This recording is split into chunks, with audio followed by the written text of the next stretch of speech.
Tell your friends! Tell your friends about Hooks and Ladders, but also about songstudio.ca. You can get all kinds of information about songwriting, tips, and all kinds of stuff. Anyway, like, follow, and subscribe. That's what we need. That's what you need.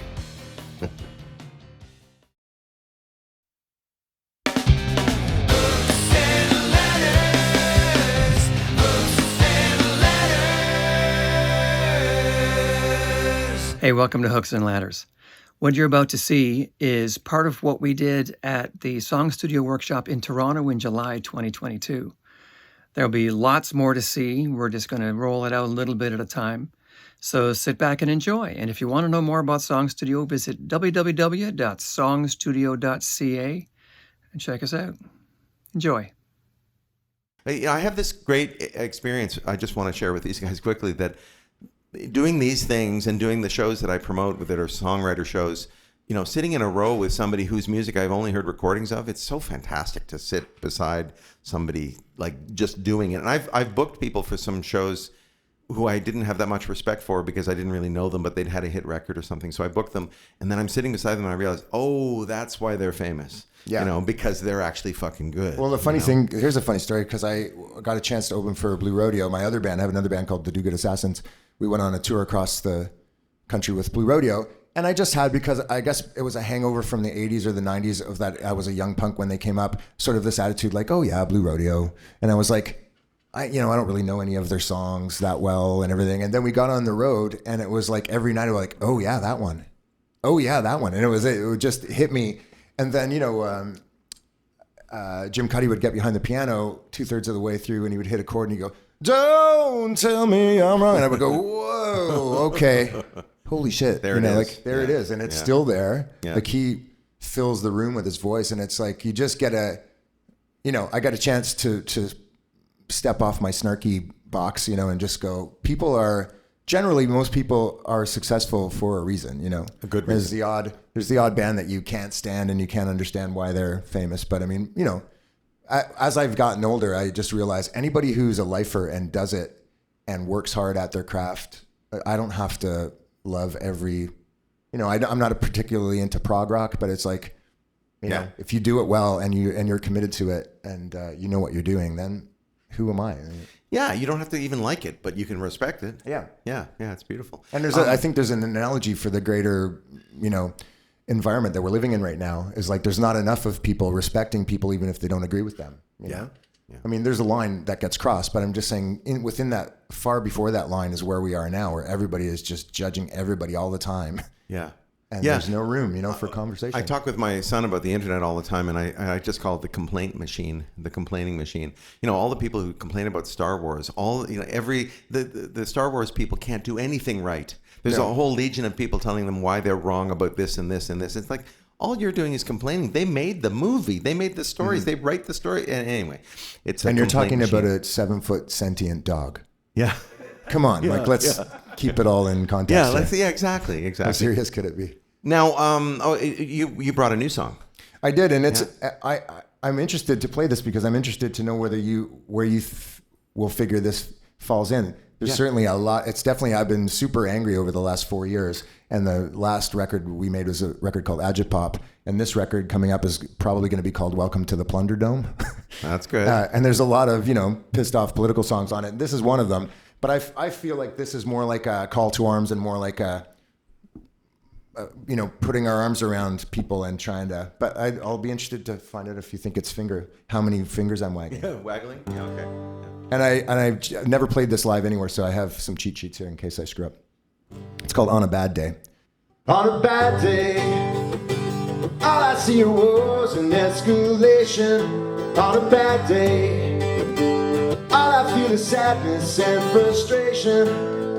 Where the end of history becomes a pop sensation, it's a bad day. Yeah, on a bad day, folks have fewer rights than corporations. On a bad day, workers have to fight for liberation, for decent wages, toilet breaks, and even paid vacations. On a bad day, now I don't know They tell me that the arc of history is bending in the right degree. They tell us you just wait and see. 'Cause every other day Gilead invokes a new injunction, even Mother's Day, on our sisters and our friends and on our lovers. So how about women taking back the means of reproduction? What do you say? Yeah, on a bad day I wait to find that woke is an invective. On a bad day to dinosaurs contesting old elections, when picket fences, power and profits all had white complexions, are the good old days. Yeah, and on a bad day we go low and they go even lower. On a bad day justice is a grower, not a shower. And Lady Liberty's a great old gal, but you don't know her on a bad day.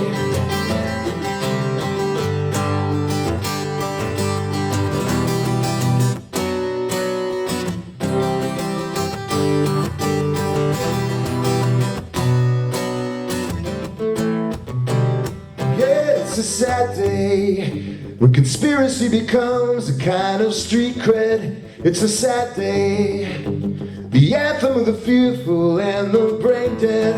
Oh, those whistles only dogs can hear in certain fascist dickheads on a bad day.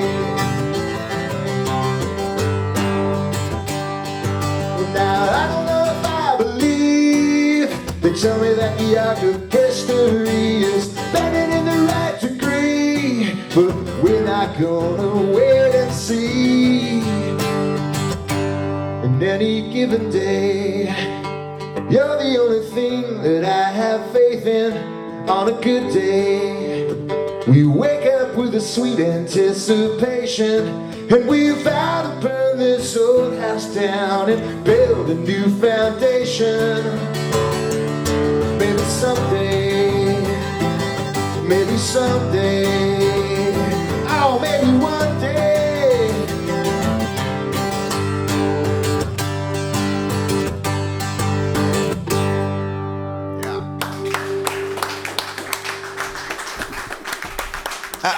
I didn't feel finger waggled. There's a lot in there. There's a whole lot in there.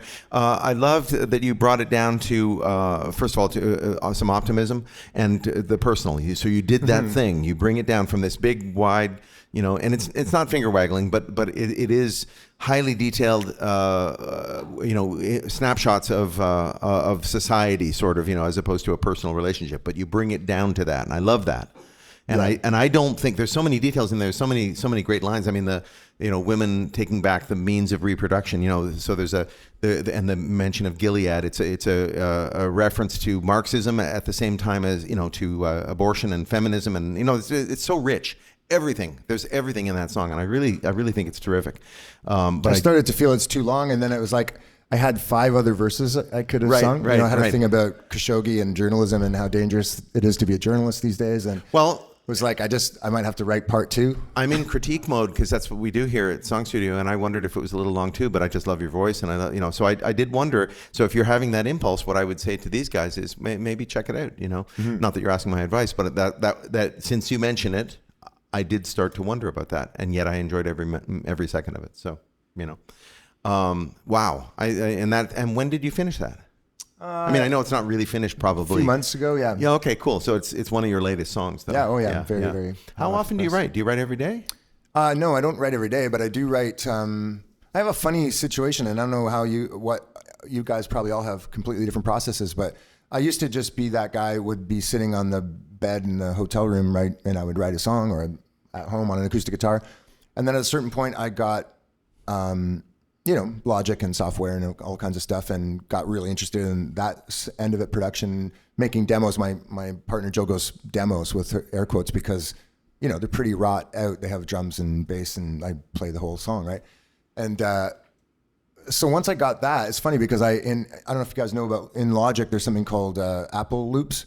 And so what it means is like I go through anytime it's really a pain in the ass, I'm sure, for everybody around me, but anytime I hear anything on the radio that has a clean drum loop, I'm like, oh, and I'm like, take a note, and I got to remember that song, because I go home and I get the song and then I cut that loop out.